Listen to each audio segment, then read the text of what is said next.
zo a siya ga sunan ga gwaldin ga ne ce ga ne ce da zo a siya fa mata banan sa ba Allah assalamu alaikum kasuwanci muke salamu alaikum alaikum na siyarwa ne da kasuwa suke yawwa yanzu ba zabi ka dirje ban ban adunkule da Allah to shikenan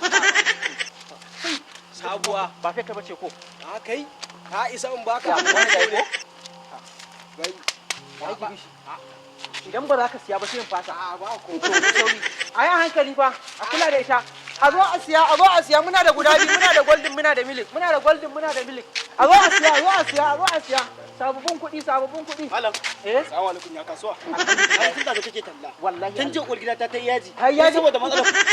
ba ka zo da saboda an canza kuɗi ka zo da sabo dan tun da na kana ihu bannan a duba talaka kai ma dai taimaka ma na zo da kuɗi da yawa kuna damun san ba kuna zuwa da to ai ta yaji dauka ta wannan me jan abun nan din ta shikenan nayi ma nake a haka ka sai na zo an dawo an tuba wannan mutane Alhaji Audu ya dauke ta da zo ku shikenan ba mu mutana ta uwar gida mu tafi nagode fa ai hankali fa banda fada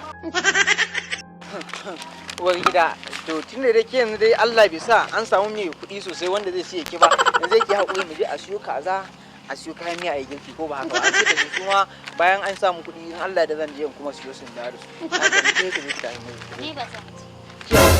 ba mai lafiya kuɗi ba ayo